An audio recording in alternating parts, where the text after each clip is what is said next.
दर्शकहरू नमस्कार। एबिसी वाचमा यहाँहरूलाई हार्दिक स्वागत छ। म अनन्त अनुराग। सरकारले तोकेको निर्वाचन अथवा वैशाख 17 र 18 गते आउन लगभग 2 महिना भन्दा बढी समय छैन। निर्वाचनको तयारी, निर्वाचनको विवादका विषयवस्तुहरू र निर्वाचन आयोगले गर्नुपर्ने थुप्रा कामहरूको विषयमा पत्र पत्रिका, सामाजिक सञ्जाल र निर्वाचनसँग सम्बन्धित सरोकारवालाहरूको ध्यान केन्द्रित भइरहेको छ। 2 दिन अगाडि मात्रै निर्वाचन आयोगले निर्वाचन आयोगका पूर्व प्रमुख निर्वाचन आयुक्तज्यूहरूसँग छलफल गरेका थिए। नेकपाभित्र देखिएको विवाद समाधानदेखि लिएर तोकिएको मितिमा निर्वाचन हुन सक्ने वा नसक्ने लगायतका विषयमा, तयारीका विषयमा र सबैभन्दा महत्त्वपूर्ण 2074 पछि मतदाताको नामावली अपडेट गर्ने लगायतका विषयमा अहिले एक किसिमको अन्यल देखिन्छ। र सबैको ध्यान केन्द्रित हुने विषय के रहेको छ भने सत्तारूढ दल नेकपाभित्र देखिएको आन्तरिक विवादको समाधानको विषयमा निर्वाचन आयोगको जुन भूमिका देखिएको छ, यो भूमिकालाई लिएर कतिपयको शङ्का, उपशङ्का, प्रश्नहरू पनि देखिन्छ। निर्वाचन आयोगले अहिले जुन तरिकाले काम सम्पादन गरिरहेको देखिन्छ, यो काम गराइले, यो सम्पादनको तौर तरिकाले नेकपाभित्र देखिएको विवादलाई समाधान गराउनु भन्दा पनि अझै आलोचित बन्दै गएको देखिन्छ। यस अर्थमा आज हामी निर्वाचन आयोगको तयारीको सवालमा, निर्वाचन आयोगमा पुगेको नेकपाको विवाद समाधानको सवालमा र निर्वाचन हुन सक्ने सम्भावनाको सवालमा हामी केही प्रश्नहरू, केही जिज्ञासाहरूको खोतल्ने हाम्रो जमर्को रहनेछ। र आज हामीसँग हुनुहुन्छ निर्वाचन आयोगका पूर्व प्रमुख निर्वाचन आयुक्त डाक्टर अयोधी प्रसाद यादव। कार्यक्रममा उहाँलाई स्वागत गर्छु। नमस्कार सर, स्वागत गर्न चाहन्छु कार्यक्रममा। म भूमिकामा बाँधे जस्तै पहिलो प्रश्न मेरो के हो भने हिजो मात्रै तपाईहरू निर्वाचन आयोगसँग लामो छलफल गर्नुभयो। धेरै निर्वाचन पूर्व प्रमुख आयुक्तज्यूहरूको चाहिँ छलफल रह्यो। हामीले पत्र पत्रिकाहरूमा एक किसिमको समाचारहरू त पढ्यौँ। सबै पूर्व प्रमुख निर्वाचन आयुक्तज्यूहरूको एउटा चाहिँ विषयवस्तुहरू चाहिँ बाहिर आयो। खास विषयवस्तुहरू के केन्द्रित भएको थियो र निर्वाचन आयोगका पदाधिकारीहरूको बढी चाहिँ कन्सर्न चाहिँ के विषयमा थियो यहाँहरूसँग? धन्यवाद। अत्यन्तै समसामयिक सन्दर्भ छ तपाईको।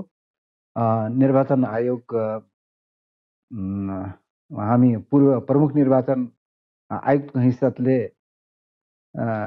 निर्वाचन आयोगका वर्तमान पदाधिकारीहरूले योभन्दा पहिले पनि हामीलाई निर्वाचनको तयारी सम्बन्धमा र निर्वाचनको कार्यक्रम लिएर अगाडि कसरी बढ्ने सम्बन्धमा पनि एक छलफल गर्नुभएको थियो त्यहाँका पदाधिकारी साथीहरूले। हिजो मात्रै हामीलाई उहाँहरूले पनि बोलाउनु भयो। हामी 5 जना गएका थियौँ निर्वाचन आयोगमा। 5 जनालाई निर्वाचन आयोगका पदाधिकारी, प्रमुख निर्वाचन आयुक्त, निर्वाचन आयुक्तहरूले उहाँहरूले मुख्य रूपमा उहाँहरूले जुन समस्या निर्वाचन आयोगको लागि अलि जटिल समस्याको रूपमा उहाँहरूले राख्नुभयो, देख्नु भएको छ, त्यो राजनीतिक दल सम्बन्धको विवाद। राजनीतिक दलको विवाद, त्यो विवाद एउटै दलभित्रको 2 पक्षको विवाद, एउटै दलभित्रको 2 पक्षको विवादको सम्बन्धमा विवादको पक्षहरूले निर्वाचन आयोगमा राजनीतिक दल सम्बन्धी ऐनको आधारमा माग गरेको निवेदनको आधारमा निर्णय उहाँहरूले गर्नुभयो कि 2075 जेठ 23 गतेको निर्णय नै निर्वाचन आयोगले गरेको निर्णयलाई नै सदर गरेको त्यो कुरा। यद्यपि त्यो निर्णयबाट चित्त बुझ्न सक्ने अवस्था छैन। दुईटै पक्ष जुन छ अहिले पनि विवादको अवस्थामा रहेको छ। अब यस्तो विवादको अवस्थामा विवादित स्थितिमा यो द्वन्द्वको अवस्थामा निर्वाचनको कार्यक्रम लिएर अगाडि कसरी बढ्ने, निर्वाचनको लागि राजनीतिक दलको दर्ता गराउनु पर्छ। निर्वाचन प्रयोजनको लागि जुन दल निर्वाचनमा आउन चाहन्छ ती दलहरूले कानुन अनुसार संविधान अनुसार आफ्नो दललाई दर्ता गराउनुपर्छ निर्वाचन आयोगमा। यो अवस्थामा अहिले एउटै दलभित्रको दुईटा पक्ष देखिएको छ, यसलाई कसरी समाधान गर्ने? यो ज्यादै जटिल विषय हो। जबसम्म सरकारमा पनि छ, सरकारमा भएको दल दुई पक्षमा बाँटिएको छ, फेरि नेपालको मेजर पोलिटिकल पार्टी हो, लार्जेस्ट पोलिटिकल पार्टी हो, ये 62-63% मत ल्याएको, मत होइन कि संसदको सिट छ उसँग 174-275 मध्ये।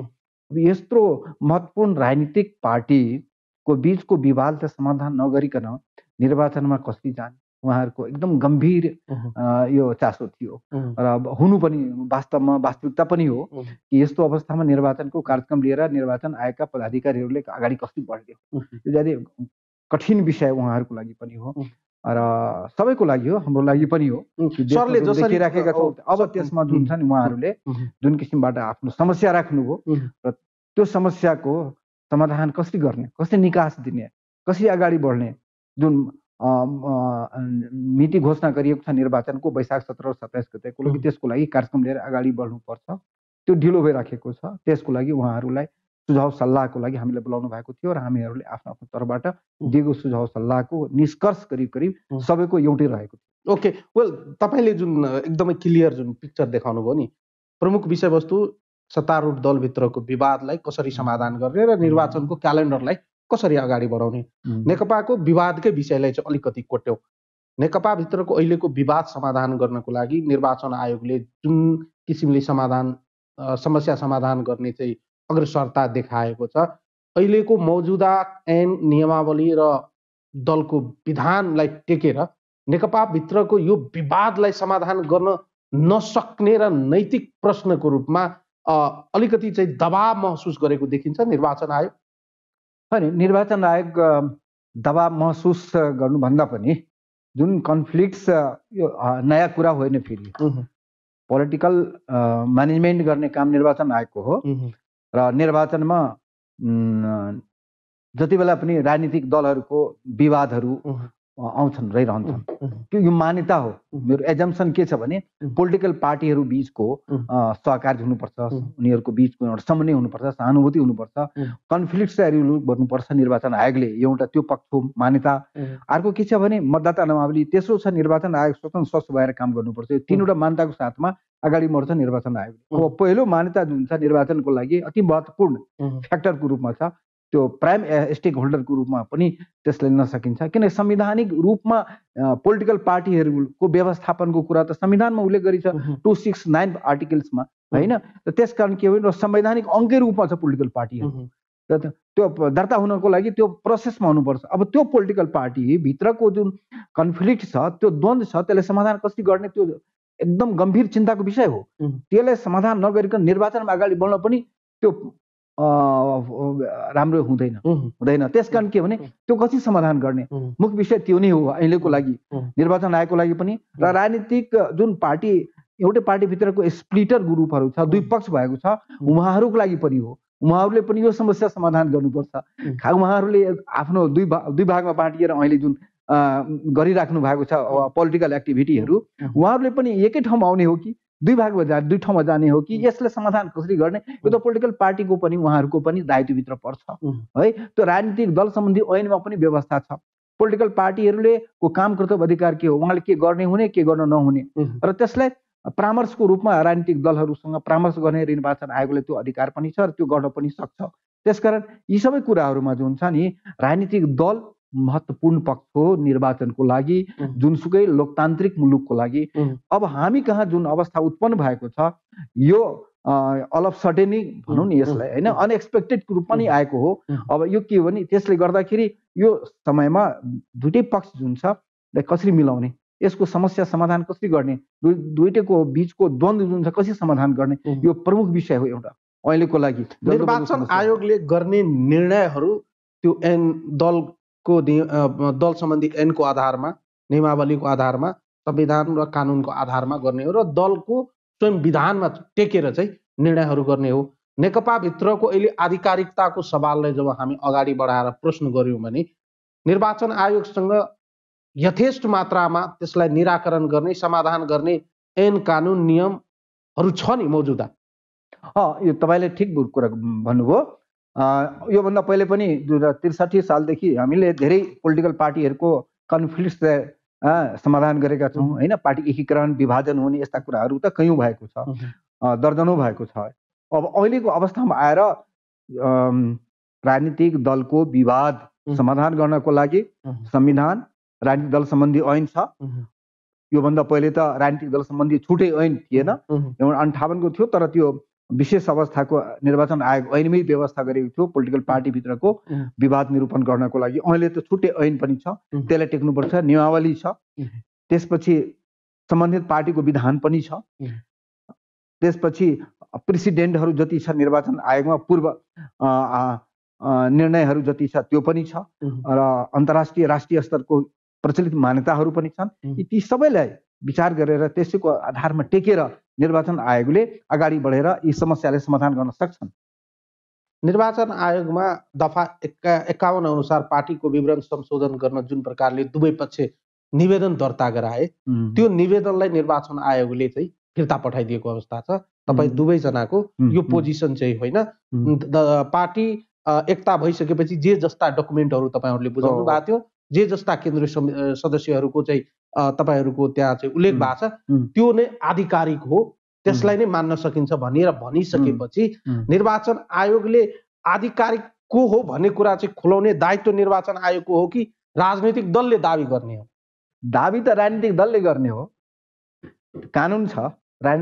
अब राजनीतिक दलहरू संसदबाट पारित भएको कानुनको आधारमा कुनै पनि पोलिटिकल पार्टी, नयाँ पार्टी दर्ता हुने, विभाजन हुने, एकीकरण हुने सबै कानुनी व्यवस्था छ। त्यो कानुनी व्यवस्थाको आधारमा राजनीतिक दलहरू एक ठाउँमा बस्न नचाहेको अवस्थामा कानुनलाई टेकेर कानुनको आधारमा उहाँहरूले संसद र केन्द्रीय कार्य समिति, यो दुईटा महत्त्वपूर्ण दुईटालाई मानेको छ राजनीतिक दल सम्बन्धी ऐनले पनि, त्यसलाई टेकेर अगाडि बढ्नुपर्छ। र यहाँले जुन भन्नुभयो कि राजनीतिक दल सम्बन्धी ऐनको 51 को आधारमा, दफा 51 को आधारमा दुईटै पक्ष गएका थिए। दुईटै पक्ष गएपछि उहाँहरूले हेरफेर गरेको, अभिलेखीकरण गरिदिनको लागि आफ्ना सबै विवरणहरू पेश गर्नुभयो। अब त्यो विवरणहरू पेश गर्नको लागि जब निर्वाचन आयोगले 51 को उपदफा 2 अनुसार जाँच अध्ययन गर्दाखेरि, जाँच पडताल अध्ययन गर्दाखेरि दुईटै पक्षको त्यो दाबी कानुन सम्मत, विधान सम्मत, पार्टीको अन्तरिम विधान जुन थियो त्यो सम्मत नदेखिएको हुनाले जुन उहाँहरूले निर्णय गर्नुभयो, त्यो निर्णयको आधारमा म भन्दैछु।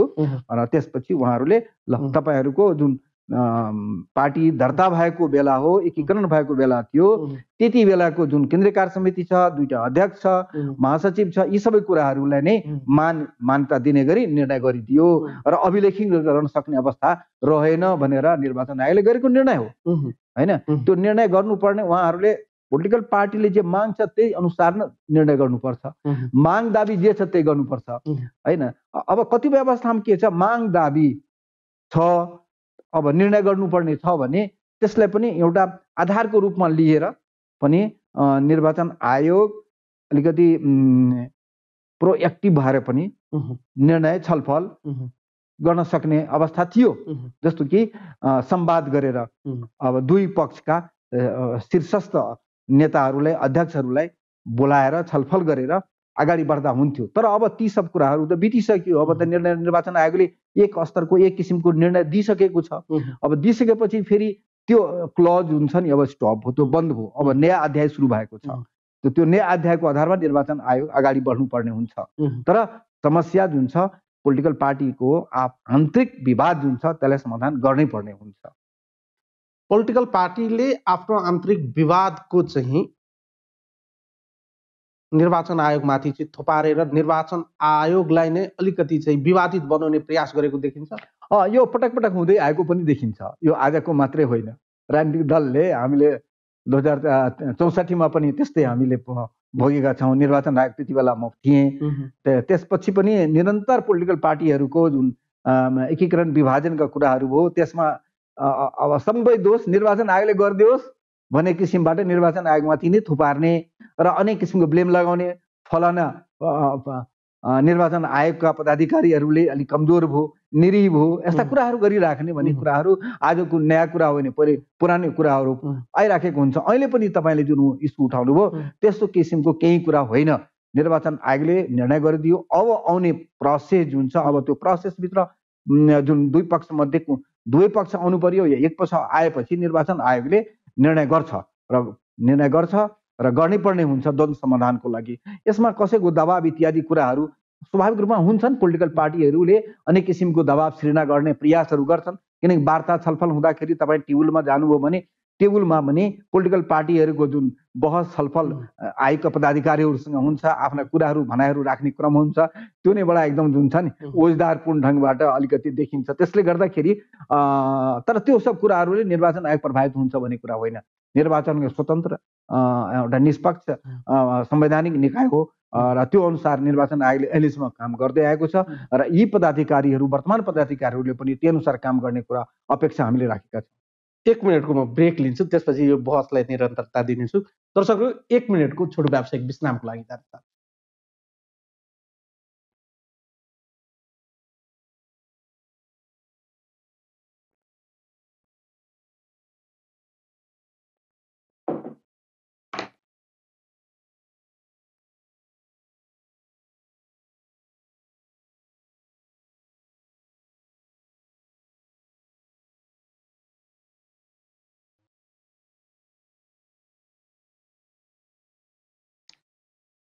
कायल से लेकर आए तक सर्वोच्च के बहस में रहे कि सुनीला जज सब जैसे धुआं उड़ा रहे। अग्नि खरेल डिफेंस ने कैसे किछु आंसर नहीं है कि आंसर मतलब सामान्य लॉजिक जैसे आप होते बड़का वकील बहुत लगे लॉजिक को जैसे कहीं जैसे डाइजेस्टेबल लॉजिक तो भा सके वेट होगा नहीं से फिर सुरु करें।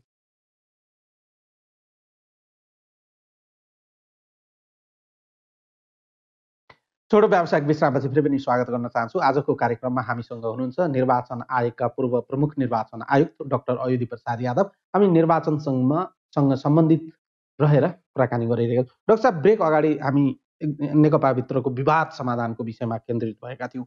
दलहरूभित्र आफू चाहिँ झगडा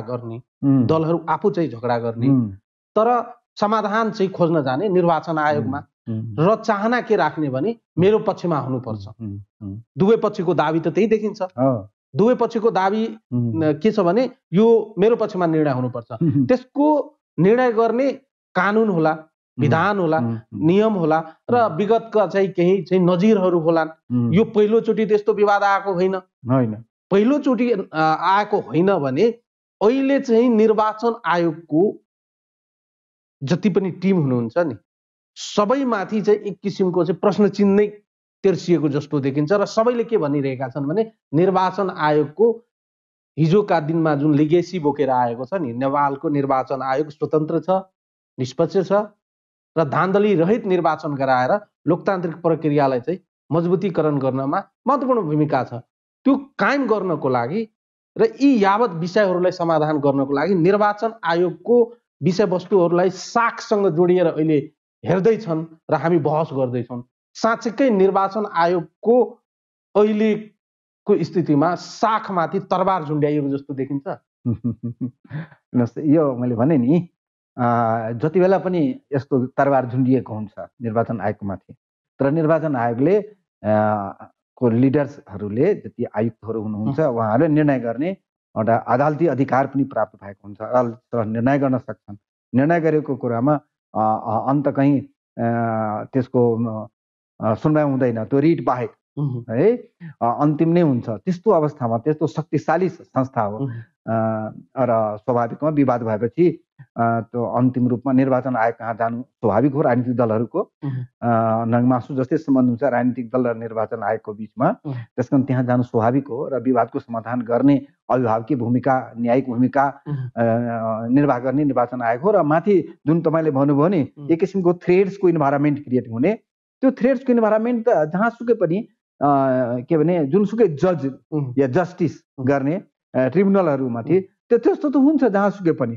त्यसकारण त्यसबाट हामीले विचलित हुने डराउने या अन्यथा लिने कुरा होइन हुन्छ किनकि पक्ष विपक्ष हुन्छ दुवै पक्ष विपक्षहरूले एकअर्कालाई होइन किनकि प्योर जुनसुकै संस्था हो विश्वमा मैले देखेको छु है यस्ता अब मेक्सिकोमा तपाईँको त निर्वाचनको लागि छुट्टै एउटा न्यायालय नै छ ट्रिब्युनल नै गठन गरिएको छ त्यो त्यहाँको उदाहरणहरू हेर्दाखेरि अरू अरू देशहरूमा पनि मैले देखेको यो डिस्प्युट रिजोल्युसन गर्दाखेरि नेपाल त धेरै अगाडि छ यसमा होइन छोटो समयमा एकदम राम्ररी निर्वाचनका डिस्प्युटहरूलाई पोलिटिकल पार्टीको डिस्प्युटहरूलाई समाधान गरेको छ विगतमा पनि र अहिले पनि जुन कुरा यहाँले उठाइराख्नु भएको छ जुन प्रश्न छ यहाँको कि पदाधिकारीहरूमाथि त्यो सामान्य कुरा हो त्यसबाट विचलित हुने डिरेल हुने डराउने त्यसको आधारमा निर्णय गर्ने प्रभावमा परेर निर्णय गर्ने कुरा हुँदै होइन तपाईँ हेर्नु होला मलाई विश्वास छ निर्वाचन आयोगले अत्यन्तै निष्पक्ष भएर निर्वाचन गर्छन् त्यस्तो तरवारसँग डराउनेवाला छैन निर्वाचन आयोग तर अप्ठ्यारो महसुस गरेको देखिन्छ त अप्ठ्यारो त हुन्छ अप्ठ्यारो त स्वाभाविक हो नि त अप्ठ्यारो निर्वाचन आयोग अहिले त अप्ठ्यारो जहाँ पोलिटिकल पार्टी निर्वाचन भनेको कुरा जहाँ छ त्यहाँ त निर्वाचन सञ्चालन गर्ने जो संस्था हुन्छ उसलाई जहिले पनि नयाँ नयाँ च्यालेन्जेसहरू अब निर्वाचन आयोग नै अप्ठ्यारो महसुस गर्यो भने चाहिँ अब निर्वाचन हुने कुरा वा नहुने कुरा अन्यल अनिश्चिततातर्फ जाने होइन त्यो अप्ठ्यारो महसुस गर्दाखेरि समस्या छ समस्याले अप्ठ्यारोपन छ त्यसलाई समाधान गर्नको लागि पनि कानुन नियम सबै कुराहरू छ होइन संविधान छ त्यसको लागि उहाँहरूको योग्यता क्षमता सबै कुराहरू छ त्यसको आधारमा उहाँहरूले पदाधिकारीहरूले आफ्नो निर्वाचन सम्बन्धीमा जुन समस्या आउँछ म निर्वाचनको बेलामा मलाई यस्तै किसिमको प्रश्न आउँदाखेरि के थियो भने प्रत्येक दिन नयाँ समस्याहरू आउँछ निर्वाचन आयोगको लागि र निर्वाचन मिति घोषणा भएपछि सधैँ नयाँ नयाँ कुराहरू नयाँ नयाँ समस्याहरू जटिलताहरू आइरहेछन् त्यसबाट विचलित हुने हो भने कि समस्या छ भने समाधानका उपायहरू पनि हुन्छन् समस्याले समाधान लिएर पनि आउँछन् जहाँ समस्या छ त्यहाँ समाधानको उपाय पनि छ मेरो यो मान्यता हो नर्मली पार्टीभित्र विवाद भइसकेपछि एउटा पार्टीभित्र आधिकारिकताको विवाद भइसकेपछि दुई समूहमा विभाजित भइसकेपछि निर्वाचन आयोगले नै अस्तिको जुन पत्राचार गरेको छ दुई समूहलाई 441 केन्द्रीय समितिलाई मान्यता दिएको देखिन्छ र पार्टी एकीकरणपछि जे दस्तावेजहरू पार्टी निर्वाचन आयोगमा बुझाएका छन् त्यसलाई मान्यता दिएको छ अथवा दुई अध्यक्षको हस्ताक्षरलाई औपचारिक रूपमा इन्डोर्स गरेको देखिन्छ यस अर्थमा पार्टीभित्र विवाद भयो भने अब 441 को जुन लिगेसी छ पार्टीको त्यो नै मुख्य आधार हो नि अब त हो मुख्य आधार हो अब त्यसबाट लेफ्ट राइट कतै जान ठाउँ छैन अथवा 441 मा चाहिँ 250 जोसँग छ त्यसले पायो पार्टीको आधिकारिकता नर्मली त्यही हो नि 51% अहिले हो तर जोसँग छ भनेर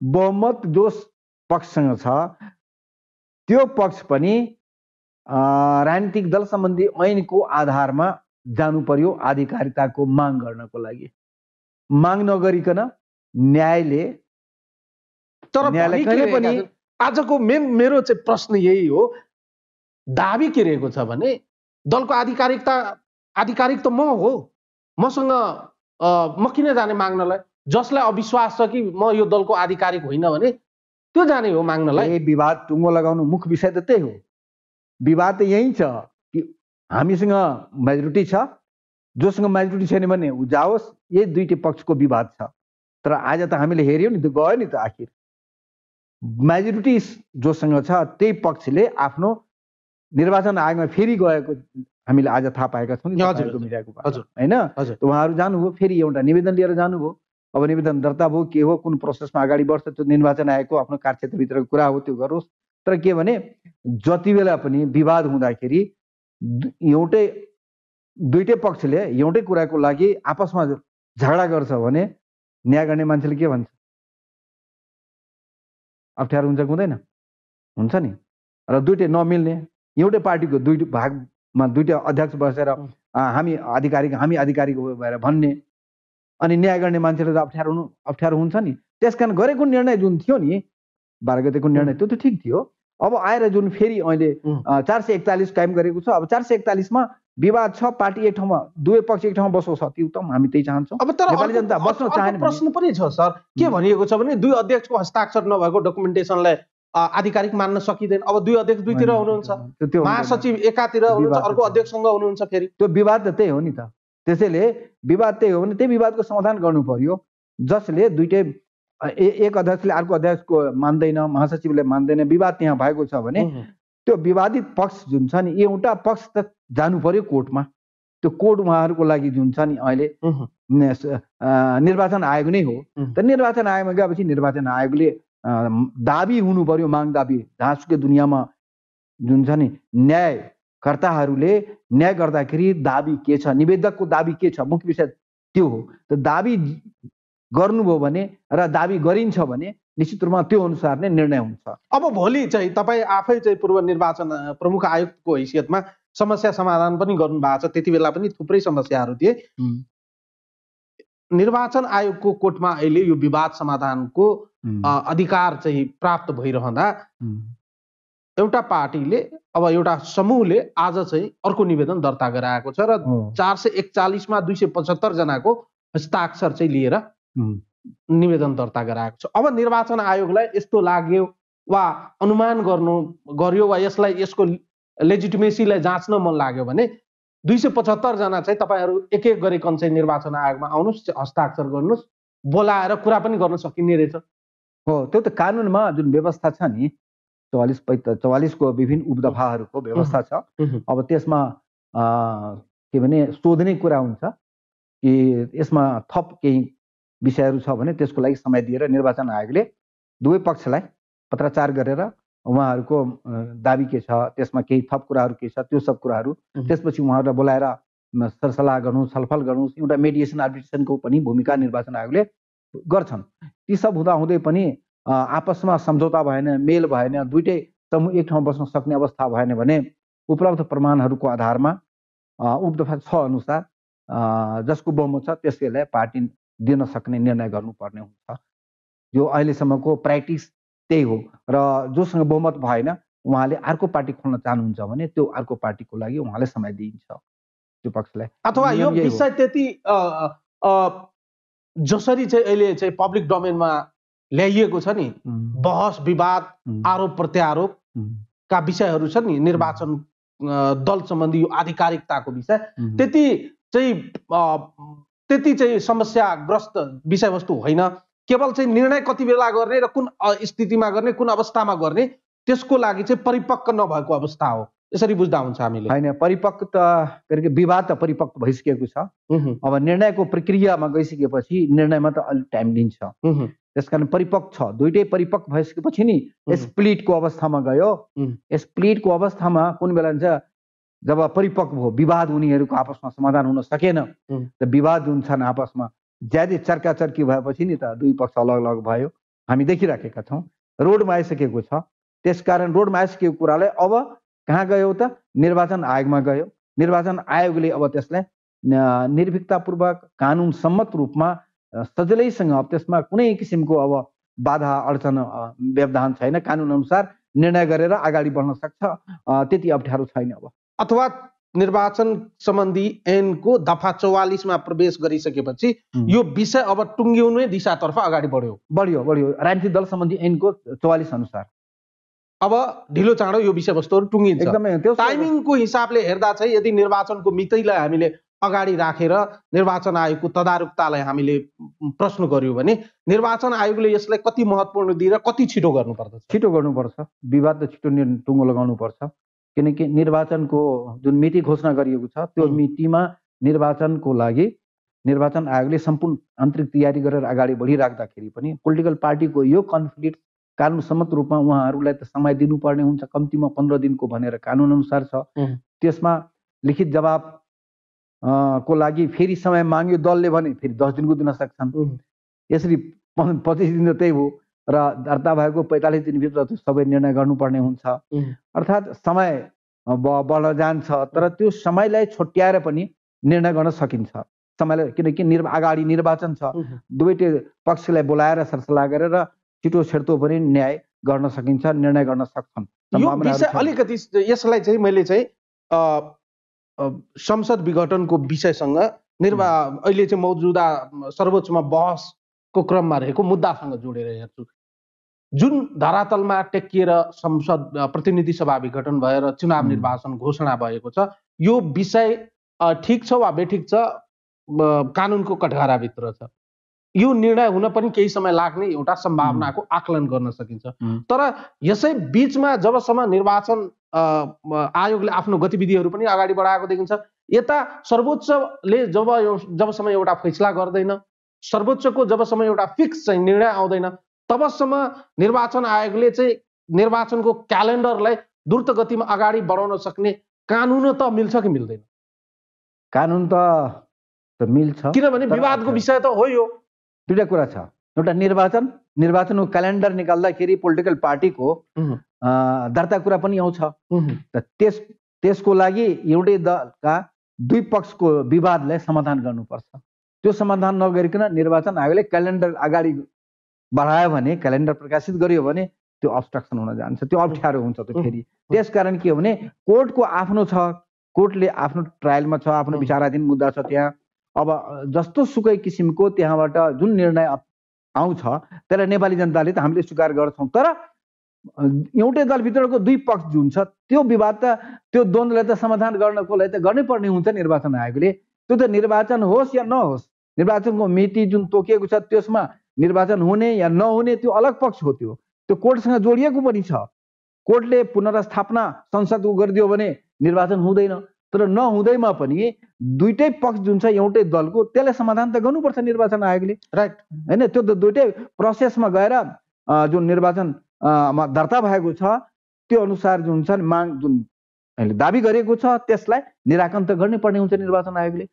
यदि निर्वाचन हुने किसिमको फैसला आयो भने दुईटै सम्भावना छ नि त। दुईटै अवस्थामा दलभित्रको द्वन्द्वलाई जुन समस्या छ उहाँहरूको बिचमा हैन, आपसी विवाद छ, त्यो विवादलाई कन्फ्लिक्ट्सलाई जबसम्म समाधान हुँदैन, रिजल्भ गरिँदैन, तबसम्म निर्वाचनको लागि कार्यक्रम लिएर अगाडि बढ्न पनि त्यो त्यतिको फलदायी हुँदैन। त्यो निर्वाचन आयोगले राजनीतिक दलको समस्या समाधान गर्ने, विवाद सुल्झाउने कि निर्वाचन आयोगको चाहिँ तयारी गर्ने, अहिले त दोहोरो मारमा होइन। त्यो त हो, तपाईँले भनेको कुरा ठिकै हो। निर्वाचन आयोगको पोलिटिकल पार्टीहरूको समस्या समाधान गर्नु पनि निर्वाचनको तयारीभित्र नै पर्छ। हामीले यस्तै गरेका थियौँ, धेरै यस्ता समस्याहरू निर्वाचनकै बेलामा आएपछि हामीले पहिले यस्ता किसिमको समस्याहरू समाधान गरेका पनि थियौँ है। र अहिले पनि जुन आएको छ त पोलिटिकल पार्टी भित्रको आपसी विवाद समाधान पनि निर्वाचनको एउटा पार्टको रूपमा छ। त्यसलाई समाधान गरेर निर्वाचन आयोग अगाडि बढ्दा राम्रो हुन्छ, फलदायी हुन्छ, स्मुथली सबै कार्यक्रम अगाडि बढ्छ। होइन भने जुन किसिमको अवस्था अहिले देखिएको छ, 174 सदस्य भएको पार्टी भन्नुपर्दा है, यत्रो नेपालका अनुभवी विज्ञहरू रहेको पार्टी छन्। अब त्यस्तो पार्टी भित्रको दुई पक्षको जुन टसल छ आपसमा, त्यसको समाधान त कहाँ हुन्छ? रोडबाट त हुँदैन, त्यो त निर्वाचन आयोगबाट नै हुन्छ। त निर्वाचन आयोगले त्यसको समाधान गर्नुपर्छ। समाधान गरेर अनि निर्वाचनको कार्यक्रम लिएर अगाडि बढ्दाखेरि त्यो सफल हो निर्वाचनको। हाइपोथेटिकल क्वेसन हो तर सोध्नु पर्ने जस्तो भयो सर, अलिकति आम दर्शकलाई पनि क्लियर होला जस्तो लाग्यो। फर इक्जाम्पल, हिजोका दिनमा दुई पार्टी मिलेर एक हुनुभयो, उहाँहरूको अलग अलग छाप थियो, अलग अलग नाम थियो, दुईटै समूहको अहिलेको आधिकारिकताको विवाद यसरी टुङ्गिएन भने निर्वाचन आयोगले सहज र सरल समाधान दिनका लागि हिजोका दिनमा जुन जुन समूहको जे थियो त्यो लिएर जानुस् भनेर अप्सन खुला वा उहाँहरूलाई एउटा चाहिँ सोलुसन दिन सक्ने सम्भावनालाई आकलन गर्न सकिन्छ? सकिँदैन, त्यो त फेच गइसकियो। किनकि निर्वाचन आयोगले दुईटै पूर्व नेकपा एमाले, पूर्व नेकपा माओवादी केन्द्र दुईटै पार्टी एकीकरण भएको र केन्द्रीय कार्य समितिमा कुल 441 सदस्य भएको निर्वाचन आयोगले त निर्णय गरिसकेको छ। अब तपाईहरु पूर्व अवस्थामा गएर आफ्नै आफ्नै निर्वाचन चाहिँ लिएर जानु भन्ने किसिमको यो कल्पना गर्न सक्ने अवस्था छैन। अब यो सम्भव छैन। अब त्यो त्यस किसिमबाट रिग्रेसिभ निर्णय गर्न सक्ने अवस्था छैन। अब त्यो फेरि अर्को मेरो प्रश्न सर, निर्वाचन आयोगले दर्ता गरिसकेको पार्टीलाई अहिले त अब चाहिँ स्प्लिट गर्न सक्दैन। अब सक्दैन। अब जे छ नेकपा छ, नेकपा भित्रको आधिकारिकताको विवादलाई चाहिँ कानुन अन्त सल्टाउने। फर इक्जाम्पल मानिलिनुहोस् एकछिनको लागि सर, दुवै पक्षको विवाद रह्यो र निर्वाचन आयोगले चाहिँ एउटा चाहिँ ठोस निष्कर्ष निकाल्न सकेनन् भने अहिलेको नेकपा पार्टीको नाम, चुनाव चिन्ह र झण्डा फ्रिज गरेर तपाईहरु दुईजनै चाहिँ अब नयाँ नयाँ तरिकाले आउनुस्, नयाँ दर्ता गराउनुस् भन्न सक्ने स्थिति रहन्छ कि रहन्न? त्यो पनि छैन, किनकि दुईटै पक्ष जब आफ्नो दाबी लिएर, जस्तो एक पक्ष त गयो दाबी लिएर आफ्नो, हामीलाई थाहा भए अनुसार आजै जानुभयो अनुसार 44 का आधारमा गयो, राजनीतिक दल सम्बन्धी ऐनको दफा 43-44 अनुसार उहाँहरूले जानुभयो। गइसकेपछि अब त प्रक्रियामा गइसक्यो, अब अनुमान गरेर त्यो फ्रिज गर्न सक्ने अवस्था हुँदैन। दुईटै पक्षको बहुमत छैन, त्यो त विशेष अवस्था हुन्छ जब दुईटै पक्षले आफ्ना आफ्ना बहुमत देखाउन सकेन, हैन? त्यो अवस्थामा निर्वाचन आयोगले गर्ने निर्णय हो, त्यो काल्पनिक कुरा हुन जान्छ। अहिले त्यो कल्पना नगरौँ। अब त एक पक्ष त प्रोसेसमा गइसकेको छ, त्यो प्रोसेसमा गइसकेको हुनाले त्यसको टुङ्गो निर्वाचन आयोगले लगाउनु पर्छ र त्यो टुङ्गो लगाउने क्रममै त्यो पार्टीभित्रको निर्वाचन चिन्ह, पार्टीको विधान, पार्टीको केन्द्रीय कार्य समिति, पार्टीको नाम, झण्डा, यी सबै कुराहरू जसको पक्षमा बहुमत हुन्छ उसैले पाउने हो। अहिलेसम्मको त्यही ट्रेन्ड छ, त्यही नजिरहरू छ, थुप्रै नजिरहरू छ। अहिलेको विवादको अर्को महत्त्वपूर्ण भयो, म अर्को विषय मसँग छ, म त्यतातिर जानुभन्दा यो विषयलाई चाहिँ सिद्ध्याइहाल्नु भयो। दाबी गरिँदैछ एक पक्षले, दाबी रहेको छ एक पक्षको कि अध्यक्ष र महासचिव जोसँग छ ती नै पार्टीको आधिकारिकता पाउनु पर्दछ। विवाद नै त्यही विषयवस्तुहरू हो। सामान्य रूपमा एकातर्फ चाहिँ अध्यक्ष र महासचिव हुनुहुन्छ, अर्कोतर्फ के देखिन्छ भने मेजोरिटी अफ सेन्ट्रल समितिको मेम्बर्सहरू अर्कोतर्फ छ, एकजना अर्को अध्यक्ष चाहिँ अर्कोतर्फ हुनुहुन्छ। यस अर्थमा यसको निराकरणको समस्या समाधानको प्रमुख चाहिँ आधार भनेको केन्द्रीय समिति हो, अध्यक्ष र महासचिव चाहिँ होइन रहेछ। अब हेर्नुहोस्, महाधिवेशन नहुन्जेलसम्म सर्वोच्च निकाय कुनै पनि पार्टीको केन्द्रीय कार्य समिति नै हुन्छ र केन्द्रीय कार्य समितिबाट नै, केन्द्रीय समितिको बैठकबाट नै सबै निर्णयहरूलाई अनुमोदन गराउनुपर्छ, मैले बुझे अनुसार। राइट है। त्यसकारण के भने अध्यक्ष या महासचिव या जुनसुकै पदाधिकारी हुन् सबै केन्द्रीय कार्य समितिका सदस्य हुन्। त्यसैले 441 निर्वाचन आयोगले जुन निर्णय गरेर दिएको छ, 441 कुल केन्द्रीय कार्य समितिलाई कायम गरेको छ। त्यही भित्र अध्यक्ष, महासचिव या थायी समिति, हैन, या सचिवालय सदस्य सबै त त्यही भित्र पर्छन् त। त्यसकारण के हो भने 441 महत्त्वपूर्ण हो, त्यसैभित्र सबै पर्छन्। र अन्तरिम विधान यहाँ के छ भने अन्तरिम विधानमा भएको व्यवस्थालाई अब आधार मान्न सक्ने अवस्था अब हुँदैन। अब के हो भने अब राजनीतिक दल सम्बन्धी ऐनलाई नै आधार मान्नुपर्ने हुन्छ। कि निर्वाचन आयोग निर्णय गरिसक्यो 441 को आधारमा कसको बहुमत छ, त्यो पक्ष निर्वाचन आयोगमा दलको ऐनको आधारमा अगाडि बढिसकेको छ। अब त अत्यन्तै सजिलो छ निर्णय गर्नलाई, अब कतै केही जानु पर्दैन। अथवा तपाईँ प्रष्ट भाषा प्रयोग गरेर बताउनु भयो मलाई, नेकपाको अन्तरिम विधानको अब खासै अर्थ रहेन। निर्वाचन आयोगले निर्णय गर्ने आधार तय गरिसक्यो, तपाईहरुको 441 तपाईहरुको अन्तिम डिसिजनकर्ता हो। 441 ले को बहुमत जुन पक्षसँग छ त्यो पार्टीको आधिकारिकता हुन सक्छ भनिसक्यो। यस अर्थमा चाहिँ नेकपाको अन्तरिम विधानमा के लेखिएको छ, त्यहाँ कस्तो लेखिएको छ, कुन मोटो अक्षरमा लेखिएको छ कि कालो अक्षरमा लेखिएको छ कि रातो अक्षरमा लेखिएको छ, केही हुन्छ। विधानलाई पनि टेक्नु पर्ने हुन्छ कुन अवस्थामा भने, हैन, जब विधान भन्दा ऐन नै प्रष्ट रूपमा आइसकेको छ भने, हैन, त्यति बेला त विधान त गर्नु हुन जान्छ। पार्टीको विधान, पार्टीको विधान भन्दा त माथि नै छ ऐन न, त ऐनको आधारमा अब अगाडि बढ्दाखेरि सजिलो हुन्छ। जुन कि 51 को आधारमा जुन यहाँहरूले जुन प्रश्न उठाउनु भएको थियो नि, राजनीतिक दल सम्बन्धी ऐनको दफा 51 अनुसार अभिलेखीकरण गर्नको लागि जुन निवेदन दिएका थिए दुवै पक्षले, त्यस उहाँहरूले अन्तरिम विधानको आधार त्यति बेला टेकियो। अन्तरिम विधानमा व्यवस्था के छ त्यो अनुसार गरेको छ कि छैन, त्यो गरेको पाइएन। नपाएको हुनाले नै त्यो जाँच पडताल अध्ययन गर्दाखेरि निर्वाचन आयोगले उपदफा 2 अनुसार त्यो नपाएको हुनाले दुवै पक्षलाई तपाईहरुको अब यो अभिलेखीकरण गर्न सकिँदैन। तपाईहरु मूल जुन जहाँबाट स्थापित भएर पार्टी अगाडि बढेको छ 441 त्यही नै हो तपाईहरुको स्टार्टिङ पोइन्ट डिपार्चर पोइन्ट 441 त्यसैको आधारमा भनेर तपाईँहरूले काम गर्नुहोस्, दुईटै अध्यक्ष मिलेर काम गर्नुहोस् भन्ने किसिमबाट जुन निर्णय दिएको छ। तर अब दुईटै पक्ष भन्दा एउटा पक्षले त दाबी गरेर गएको छ 44 को आधारमा।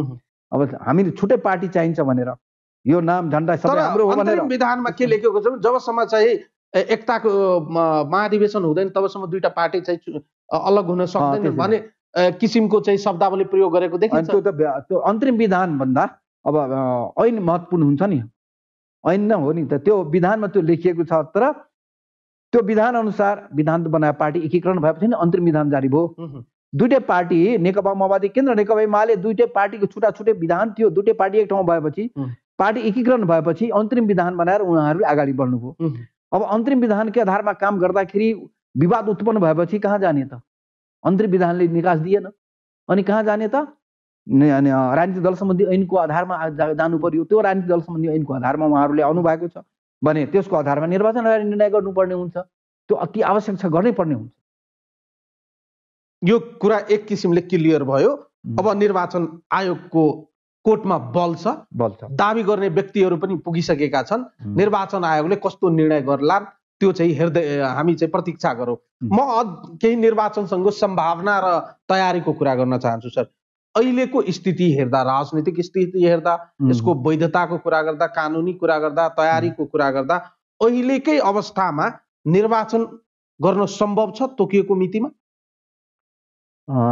अब यो निर्वाचन भनेको निरपेक्ष कुरा होइन, सापेक्ष हुन्छ। धेरै भ्यारिएबलसँग यो जोडिएको हुन्छ निर्वाचन। एकातिर निर्वाचन आयोगले जति बेला निर्वाचनको मिति घोषणा भयो तयारी गरेर अगाडि बढ्नै पर्ने हुन्छ। आन्तरिक रूपमा जुन बढिराखेको पनि हामी देखिरहेका छौँ, कतिपय कुराहरू उहाँहरूले तयारी गरिराख्नु भएको छ। तर यो जोडिएको छ केसँग?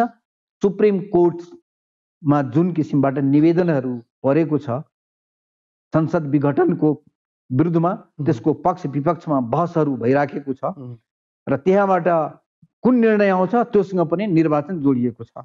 17 गतेको निर्वाचनलाई प्रभाव पार्न सक्ने कोर्टको निर्णय हामीले पर्खनै पर्ने हुन्छ। तर कोर्टको निर्णय पर्खेर हामी सबै आफ्ना तयारीहरूलाई विथहोल्ड गर्न मिल्दैन। निर्णय हामीले तयारी गर्दै जानुपर्ने हुन्छ र त्यो तयारी गर्ने कामहरू निर्वाचन आयोगले गरिराखेको छ।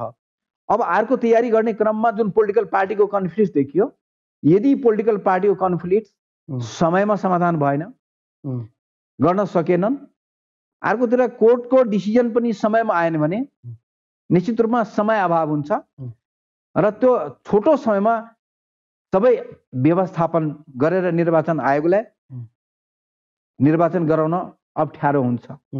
त्यसै कारण एउटा निश्चित समय त चाहियो। एउटा निश्चित समय 120 दिन कानुनले तोकेको छ। 120 दिन हुन त हामीले 74 सालमा 80 दिन 84 दिन 85 दिनमा पनि निर्वाचन गराएका थियौँ। त्यत्रो क्राइसिस म्यानेजमेन्ट थियो, हामीले गऱ्यौँ। अहिले पनि अवस्था त्यस्तै छ, क्राइसिसको म्यानेजमेन्ट गर्नुपर्ने हुन्छ होइन। त्यो म्यानेजमेन्ट गर्नको लागि निर्वाचन आयोग एकदम दुरुस्त भएर तयार भएर होइन बस्नुपर्ने हुन्छ है। त्यो कुन बेला निर्णय आउँछ। तर एउटा निश्चित समय भनेको ज्यादै छोटो समय भयो भने निर्वाचन गर्न सक्ने अवस्था हुँदैन। त्यसकारण के हो भने निर्वाचनको लागि जुन अहिले विवाद छ पहिले त्यसको समाधान गर्नु र कोर्टको डिसिजन पनि आओस्। त्यसपछि समय कति हुन्छ त्यो समयको अवधिमा निर्वाचन आयोगले निर्वाचन गराउन सक्ने अवस्था, जस्तो कि मतपत्र छाप्नु पर्ने हुन्छ, मतपत्रको लागि पेपर बाहिरबाट मगाउनु पर्छ, मसी लगाउने मसी बाहिरबाट मगाउनु पर्ने हुन्छ। यो सब प्रोक्युरमेन्टको जुन एक्ट छ त्यसको आधारमा त बाहिरबाट मगाउने कुराहरू गर्नुपर्ने हुन्छ। त्यो त यहाँ बसेर हुँदैन। त्यसकारण कतिपय सामग्री मतदानको लागि चाहिने आवश्यक सामग्रीहरू जति छ त्यो सामग्रीहरू कतिपय आयोगभित्र पहिलेदेखि छन्, तर सबै सामग्री त छैन। त्यसकारण के भने सबै सामग्रीहरूको प्रोक्युरमेन्ट गर्नको लागि एउटा निश्चित समय लाग्छ। प्रोक्युरमेन्ट एक्टको आधारमा जानुपर्ने हुन्छ। त्यसकारण के हो समय लाग्छ। त्यो समयको लागि निर्वाचन आयोगले त्यति बेलामा यी सबै मैले जुन भने नि पोलिटिकल पार्टीभित्रको जुन आपसी द्वन्द्व छ त्यसले समाधान गर्ने समय, त्यसपछि कोर्टबाट आउने भर्डिक्ट, यी सबै कुराहरूलाई विचार गरेर समय जुन छ प्रोक्युरमेन्टको विचार गरेर समय पुग्छ भने निर्वाचन गर्न सकिन्छ, पुग्दैन भने त निर्वाचन गराउन सक्ने अवस्था पनि त्यति बेला हुँदैन। तपाईँले भने जस्तै निष्पक्ष, धाँधली रहित र विश्वासिलो निर्वाचन गराउनु भनेको केही पूर्व शर्तहरूसँग जोडिएको हुन्छ। तपाईँले भने जस्तै मतपत्र चाहियो, डिजाइन गर्ने काम त लाग्नुपर्ने होला। त्यसपछि त्योभन्दा अगाडि चाहिँ यो थाहा हुनु पर्यो कि नर्मली चाहिँ कति मतदाता छन्। हामीले पछिल्लो समय 2074 सालको निर्वाचनमा हामीले हाम्रो मतदातालाई अपडेट गरेका थियौँ सम्भाव। अहिले चाहिँ बिना मतदातालाई अपडेट नगरिकन निर्वाचनमा जाने हामी लाखौं अहिले एलिजिबल मतदाताहरू जुन भोटिङ गर्नको लागि जुन चाहिँ तयार भएका छन् युथहरू, तिनीहरूलाई चाहिँ निर्वाचनको प्रक्रियामा सहभागी नगराइकन क्राइसिस म्यानेजमेन्टको नाममा यसै निर्वाचन गराउने कि तिनलाई समेट्नु पर्दछ? आनन्दजी, अनुरागजी, धेरै महत्त्वपूर्ण प्रश्न तपाईँले राख्नुभयो। निर्वाचन आयोगको हाम्रो मान्यता रहिआएको छ कि र वर्ल्ड वाइड पनि छ यो एउटा मान्यता कि no voter should be left behind. कुनै पनि मतदातालाई हैन मतदान गर्ने अवसरबाट वञ्चित गर्न हुँदैन, उमेर पुगेको मतदातालाई। त्यसैले कतिपय देशहरूमा त के छ भने निर्वाचनको मतदानको दिनमा पनि उमेर पुगेको छ भने त्यो दिन पनि आएर मतदान गर्ने, युएसमा धेरै सो प्रोभिन्समा त्यो सिस्टम छ। अब हामी कहाँ एउटा कट अफ डेट पनि राख्नुपर्ने हुन्छ। अब निर्वाचन अहिलेको जुन विशेष अवस्था आएको छ नेपालको, 1 वर्षदेखि कोरोनाले गर्दाखेरि मतदाता नामावली सङ्कलन विशेष कार्यक्रम निरन्तर चल्ने कार्यक्रम हो। यो धेरै पहिलेदेखि 67 सालदेखि हामी निरन्तर यो कार्यक्रमलाई चलाइराखेका छौँ, निर्वाचन आयोगले चलाएको पनि हो र अहिले पनि यो चलाइराखेको थियो निरन्तर दर्ता। जस्तो कि निर्वाचन आयोग कार्यालयमा, जिल्ला प्रशासन कार्यालयमा, इलाका प्रशासन कार्यालयमा निरन्तर दर्ता हुने कार्यक्रम हो। तर कोरोनाले गर्दाखेरि 1 वर्षभित्र त दर्ता हुन सकेको छैन।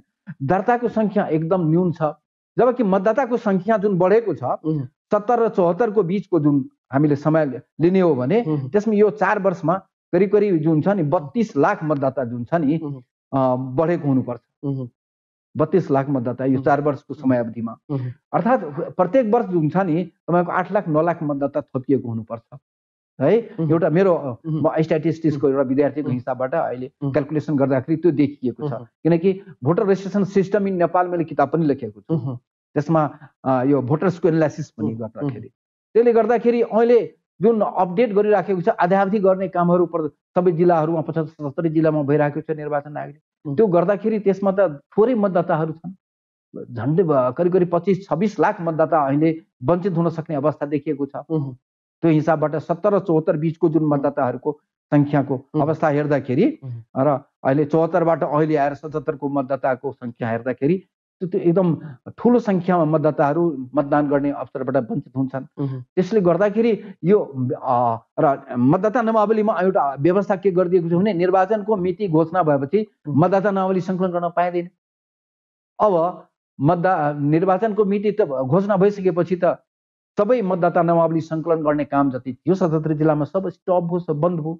अब यसको लागि विशेष कार्यक्रमको लागि एउटा जुन छ व्यवस्था गर्नुपर्ने हुन्छ। नेपाल सरकारले अध्यादेश ल्याएर हो कि के गरे हो। हामीले निर्वाचन आयोगको हामीले 74मा गरेका थियौँ। स्थानीय निर्वाचनको लागि मतदाता नामावली सङ्कलन भइसक्यो। मतदाता नामावली सङ्कलन भइसकेपछि त्यो अनुसार हामीले परिचय पत्र इत्यादि छापेर सबै अगाडि बढ्यौँ। तर प्रतिनिधि सभा र प्रदेश सभाको निर्वाचन मङ्सिरमा 10 गते 21 गतेको लागि फेरि राजनीतिक दल लगायतका सरोकारवालाहरू, पर्यवेक्षकहरू र हामी निर्वाचन आयोग स्वयंले के विचार गर्यो भने मतदाताहरू थुप्रै छन्, उनीहरू छुटेको पनि होला, सब एकचोटि यो अवसर दिनुपर्छ भनेर त्यो बिचमा जुन छ नि एउटा विन्डो पिरियड जस्तो थियो, निर्वाचनको मिति घोषणा भएको थिएन प्रदेश र प्रतिनिधि सभाको लागि। त्यो बिचमा हामीले साउन 1 गतेदेखि भदौ 3 गतेसम्मको लागि मतदाता नामावली सङ्कलन गर्ने विशेष कार्यक्रम सञ्चालन गरियो भने करिब करिब 15 लाख मतदाता आयो नि त। अथवा अझै पनि सम्भावना छ सुझबुझका साथ अगाडि बढ्ने हो भने जुन हजुरले एउटा स्ट्याटिक्स दिनुभएको छ 32 लाख लमसम 32 लाख नयाँ मतदाताहरू थपिने जुन सम्भावना छ, तिनीहरूलाई चाहिँ मतदानको लागि चाहिँ अवसर प्रदान गर्न सकिन्छ। त्यसको लागि विशेष व्यवस्था, जस्तो कि अब अध्यादेशबाट यत्रो कानुनहरू आएको छ राज सञ्चालनमा, त्यो होइन त्यो मतदाताको लागि किन नहुने? मतदाताको लागि पनि आउनु पर्यो नि त, मतदान गर्ने र त्यसको लागि एउटा निश्चित समय दिएर सबै मतदाताहरूलाई दर्ता गराउनको लागि र त्यसको लागि निर्वाचन आयोगसँग विधि प्रविधिहरू छन्, त्यो गर्न सक्छन्। 77 जिल्लामा छन्, अहिले गाउँपालिका भइसकेको छ स्थापित, सबै ठाउँमा अफिसरहरू छन् होइन, प्रशासकीय अधिकृतहरू पनि छन् होइन। त्यस कारण के भने यो त्यति अप्ठ्यारो कुरा हुँदैन, एकदम छिटो छत्तोमा गएर गर्न सक्ने अवस्था हुन्छ, गर्न सकिन्छ। यसको व्यवस्थापन मतदाताहरूलाई छोड्नु हुँदैन, मतदाताहरूलाई अवसर दिनुपर्छ मतदान गर्नको लागि आगामी निर्वाचनको लागि। अब यो समय कम छ भने, कम समय छ भने कमै समयमा यो सब मतदाता नामावली सङ्कलनको व्यवस्थापन गर्नुपर्छ एकचोटि।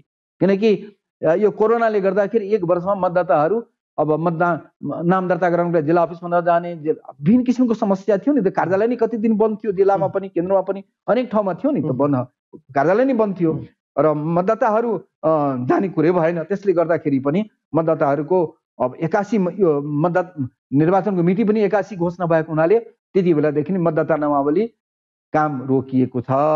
यसलाई कसरी हुन्छ त्यो नेपाल सरकारको कार्यक्षेत्रभित्र पर्छ। नेपाल सरकार र निर्वाचन आयोगले यसको लागि पहल गर्नुपर्छ, अनुरोध गर्नुपर्छ र प्रक्रियाहरू अगाडि बढाउनको लागि अलिकति प्रयास गर्नुपर्छ कि निर्वाचन आयोगले कानुनमा जुन व्यवस्था छ त्यो व्यवस्थालाई अब टेकेर कसरी गर्न सकिन्छ त्यो त उहाँहरूको जिम्माको हो। तर हामी नागरिक अब हाम्रो अनुभवको जुन विषय हो त्यसको आधार भन्दाखेरि यो मतदाताहरूले अवसर दिनुपर्छ। कुनै मतदाताहरूलाई मतदान गर्ने अवसरबाट वञ्चित गर्नु हुँदैन। यो महत्त्वपूर्ण प्रसङ्ग विषय हो। 32 लाख एजेन्डा हो। 32 लाख कम हो नि। 32 लाख जनता युवाहरूले चाहिँ आफ्नो भविष्य कस्तो राजनीतिकको हातमा दिने, कुन राजनीतिक दलको हातमा दिने भन्ने निर्णयको आफ्नो भविष्यको छनौट गर्ने जुन चाहिँ प्रमुख चाहिँ उत्सव हो त्यो उत्सवबाट बाहिर राख्नु भनेको त तिनीहरूमाथि चाहिँ सिधै अन्याय गरेको ठहरिन्छ। डाक्टर साहब, हामी अन्त्यतिर आइपुगेका छौँ। धेरै प्रश्नहरू थियो मसँग, तर अझै कन्क्लुजनमा चाहिँ पुग्नलाई म छु।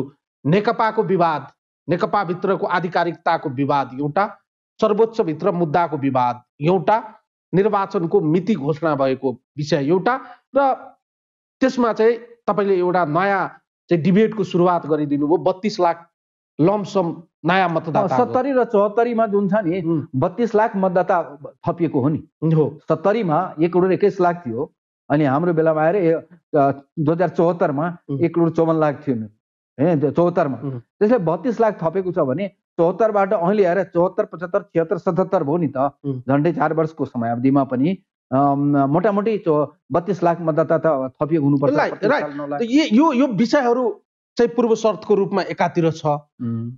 अब कुरा आउँछ निर्वाचन गराउनलाई त मुखले मात्रै होइन रहेछ। लोकतान्त्रिक पद्धतिमा एउटा धाँधली रहित, निष्पक्ष र विश्वासिलो निर्वाचन गराउनलाई पैसा पनि खर्च हुँदो रहेछ। सरकारले कहाँबाट व्यवस्थापन गर्ला त्यो एउटा पाटो हो। सरकारले व्यवस्थापन, निर्वाचन आयोगले माग गरे अनुसार पैसा दिनुपर्ने होला, सुरक्षा प्रदान गर्नुपर्ने होला।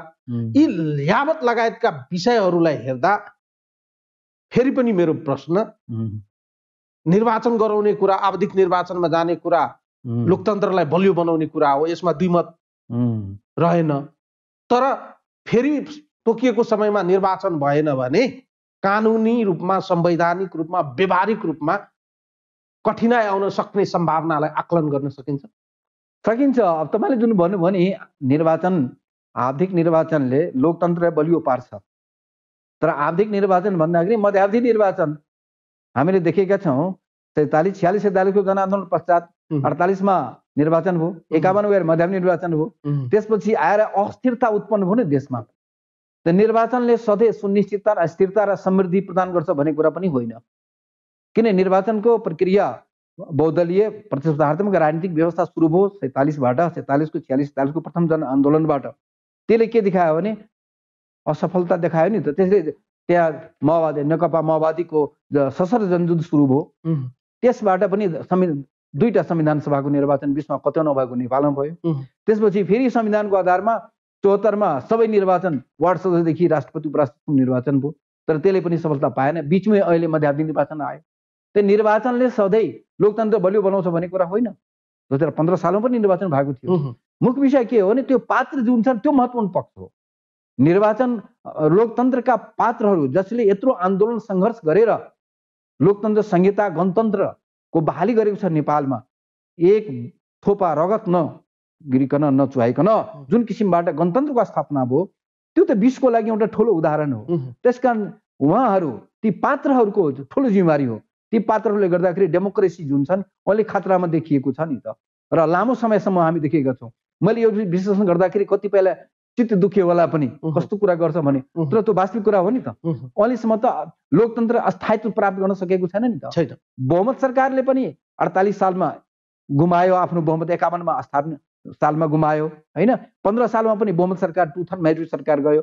र थर्ड टाइममा अहिलेसम्म जुन छन् लोकतान्त्रिक इलेक्टोरल प्रोसेसमा हेर्दाखेरि अहिलेको सरकार 174 ले पनि बिचमै समयावधि पुरा नगरिकन बिचमा तोइयो, हो कि होइन? अब यो अवस्थामा तपाईँ लोकतन्त्रको कुरा गर्नुहुन्छ भने लोकतन्त्र चाहिन्छ, लोकतन्त्र गणतन्त्र संहिता चाहिन्छ, तर संस्थागत गर्नको लागि जिम्मेवारी को? उहाँहरूको भूमिका हो नि त। अहिलेको जुन अवस्था देखिएको छ दुःखद अवस्था हो। त्यसकारण के भने अहिले पनि उहाँ एउटै दलका दुईटै पक्षहरूसँग मेरो आग्रह छ, तपाईँहरू देशलाई राम्रोसँग सञ्चालन गरिदिनुहोस्, तपाईँहरू एकै ठाउँमा आइदिनुहोस्। र त्यो अवस्था छैन भने निर्वाचन आयोगले पनि अविलम्बै यस कुराको टुङ्गो लगाएर जुन अगाडिमा निर्वाचन छ अब त्यो निर्वाचनमा जानै पर्ने हुन्छ। निर्वाचनको विकल्प अर्को छैन लोकतन्त्रमा। लोकतन्त्रमा को अन्तिम रूपमा गयो भने त्यो निर्वाचन नै हो।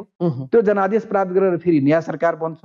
त्यो हिसाबबाट जानको लागि निर्वाचन आयोगले पनि छिटोभन्दा छिटो निर्णय गरेर निर्वाचनको प्रक्रिया अगाडि बढोस् दृढताको साथमा, र त्यसपछि निर्वाचन गरेर स्वतन्त्र स्वच्छ निर्वाचन गर्नुपर्ने हुन्छ। र त्यसको लागि निर्वाचन आयोग मात्र होइन कि सम्पूर्ण stakeholder, political party, candidates सबैको जिम्मेवारी हो, दायित्व हो। उहाँहरूले पनि निर्वाचनको एउटा नर्म हुन्छ, इन्टरनेसनल नर्म हुन्छ, हाम्रो देशभित्रको पनि कतिपय नर्म्सहरू छन्, कानुन छ, त्यसलाई पालन गरेर राम्ररी उहाँहरूले अगाडि बढुन्। त्यो नै मेरो आग्रह गर्न चाहन्छु। डाक्टर साहब, तपाईँले भने जस्तै अहिलेको राजनीतिक सङ्कटको निराकरण र सहज अवतरण भनेको अल्टिमेटली निर्वाचनबाट पुनः चाहिँ अहिले देखिएको जुन चाहिँ क्राइसिस छ त्यसलाई पुनः ट्र्याकमा ल्याउनुको विकल्प छैन। जानैपर्छ, निर्वाचनै पनि जानुपर्छ त, ढिलो चाँडो जानैपर्छ। अब त्यो अर्को विकल्प छैन। अब त्यसमा जानको लागि दलको विवाद समाधान गर्नुपर्छ है। अब मान्ने त्यसकारण यो निर्वाचन आयोग एकदम सबैको ध्यान निर्वाचन आयोगतिर केन्द्रित भएको छ। निर्वाचन घोषणा भइसकेपछि अन्तिम प्रश्न गरिरहेको छु म डाक्टर साहब, तर निर्वाचन आयोगमाथि निष्पक्षता कसरी गर्ने, धाँधली रहित निर्वाचन कसरी गर्ने, राजनीतिक दलहरूले कसरी विश्वासमा लिने, राजनीतिक दलको रूपमा रहेका तर चाहिँ मूलधारमा नआएका राजनीतिक दललाई पनि निर्वाचनमा कसरी समाहित गराउने र आम जनतालाई सहज भइरहित वातावरणमा मतदान गर्ने वातावरण कसरी तयार गर्ने र मतदान गरिसकेको मतपेटिकाको चाहिँ त्यो मतको चाहिँ सुनिश्चितताको ग्यारेन्टी कसरी गर्ने दायित्व निर्वाचन आयोगको हो। निर्वाचन आयोग अहिलेको यावत यो भारी बोक्नको लागि तपाईहरुसँग नियमित भेटघाट हुँदा कुरा गर्दा यो भारी बोक्नको लागि तयारी अवस्थामा देखिन्छ। हेर्नुस्, निर्वाचन आयोगमा गइसकेपछि, निर्वाचन आयोगको जिम्मेवारी लिसकेपछि उहाँहरू सबैले त्यो भारी बोक्नु पर्ने हुन्छ है। र भारी बोक्दै गएपछि त्यो अभ्यस्त हुन्छ र त्यो भारी बिसाउन मिल्दैन, त्यो गन्तव्यमा पुर्याउनै पर्ने हुन्छ। आशा गरौँ तपाईले भने जस्तै डाक्टर साहब अहिलेको राजनीतिक यो संकटको स्थिति जुन देखिएको छ यसको सहज निराकरण अल्टिमेटली निर्वाचन हो। निर्वाचनबाट पुनः अहिलेको विवादलाई, संवैधानिक राजनीतिक संकटलाई समाधान गरेर आम तरिकाले फेरि पुनः ट्र्याकमा ल्याउन सकिन्छ, जुन तपाईको एकदमै स्ट्रोङ चाहिँ। अर्को एउटा म आग्रह गर्न चाहन्छु, त्यो के भने निर्वाचन आयोगले विवाद निरूपण गर्छन्, गर्नै पर्ने हुन्छ, आइदर गर्नै पर्ने हुन्छ। त्यसपछि निर्वाचनमा जाँदाखेरि, ढिलो चाँडो निर्वाचनमा जाँदाखेरि एक दलभित्रका दुई पक्ष जुन देखिएको छ त्यति बेला दुई दल हुन जान्छन्। त्यसबाहेक पनि अरू दलहरू हुन्छन्, निर्वाचन परियोजनाको लागि दल दर्ता भएका धेरै दलहरू हुन्छन्। उहाँहरू सबैको बिचमा स्वतन्त्र स्वच्छ निर्वाचन सम्पन्न गर्ने, आचार संहितालाई पूर्ण रूपमा पालन गर्ने समझदारी हुनुपर्छ। सबको बिचमा समन्वय, सहकार्य, सहयोग हुनुपर्छ, कन्फ्लिक्ट हुनु हुँदैन। 74 को निर्वाचनमा उदाहरणीय निर्वाचन भयो, कतै कुनै किसिमको इलेक्सन डे पिसफुली भएको छ, इन्टरनेसनली त्यो रिकग्नाइज्ड भएको छ। पोलिटिकल पार्टीहरूको आपसी सहयोग, सद्भाव, समन्वय यो जुन चाहिँ महत्त्वपूर्ण पक्ष हो त्यसलाई मेन्टेन गर्नुपर्छ निर्वाचनको बेलामा सबै राजनीतिक दलहरू। त्यसकारण के भने त्यति बेला पक्ष विपक्ष इत्यादि हामी सबै खेलाडीको रूपमा जाने, हाँसी खुसी गर्न जाने, निर्वाचनको एउटा मर्यादाभित्र बसेर निर्वाचन आयोगले दिएको निर्देशनलाई पालन गरेर जाने किसिमको आचार संहितालाई पूर्ण रूपमा पालन गर्ने सरकार होस्, राजनीतिक दल होस्, उम्मेदवार होस्, सबैले पालन गर्नुपर्ने हुन्छ। अनि यो एउटा उदाहरणीय निर्वाचन हुन्छ। विश्वले पनि प्रशंसा गर्छ, पहिले गरेको हो 64, 70 को निर्वाचन, 74 को निर्वाचन जुन किसिमबाट सम्पन्न भएको छ यो एउटा बडा इक्जाम छ अरू विदेशको लागि पनि। त्यसकारण अहिले पनि पोलिटिकल पार्टीहरूको बीचको अवस्था आउने दिनमा पनि अत्यन्तै सौहार्दपूर्ण भातृत्व सम्बन्ध सबैमा कायम होस्, राम्रोसँग निर्वाचन उहाँहरूले सम्पन्न गरोस्, यो पनि आग्रह गर्न चाहन्छु। किनकि निर्वाचन आयोगले सधैँ सबै उम्मेदवारको पछाडि जाने होइन, सबै राजनीतिक दलको अध्यक्ष या कार्यकर्ताहरूसँग जाने होइन। त्यो व्यवस्थापन गर्ने जिम्मेवारी निर्वाचन आयोगको पनि छ, पोलिटिकल पार्टीहरूको पनि छ। निर्वाचन आयोग व्यवस्थापन गरिदिने हो, तर पोलिटिकल पार्टीहरू, किनकि राजनीतिक दल सम्बन्धी ऐनमा त्यो व्यवस्था छ। राजनीतिक दल सम्बन्धमा काम, कर्तव्य, अधिकार प्रष्टमा तोकेको छ राजनीतिक दलहरूको। राजनीतिक दलहरूले त्यसलाई पनि एकचोटि अध्ययन गर्नुपर्ने हुन्छ। नगरेको होइन, उहाँहरूले पढ्नु भएको छ, बनाउनु भएको छ, कानुन उहाँहरूले नै हो। त्यसकारण के हो भने यी सबै कुराहरूलाई पनि विचार गरेर अगाडि बढ्नुपर्छ। अनि एउटा स्वतन्त्र स्वच्छ निर्वाचन हुन्छ, फेरि अस्थिर सरकार बन्छ, लोकतन्त्र सुदृढ हुन्छ होइन। एउटा समृद्धि राष्ट्रको तर्फमा हामी अगाडि बढिराखेका थियौँ, फेरि अगाडि बढ्छौँ। अलि विश्राम होला अहिले, यति नै आग्रह गर्न चाहन्छु। हस् त, धन्यवाद समय र संवादको लागि डाक्टर साहब। हस्, धन्यवाद। दर्शकहरू, उहाँ हुनुहुन्थ्यो निर्वाचन आयोगका पूर्व प्रमुख निर्वाचन आयुक्त डाक्टर अयोधी प्रसाद यादव। आजको लागि यो संवाद यति नै। सम्पूर्ण युनिट लागत मल पनि बिदा दिनुहोस्। नमस्कार।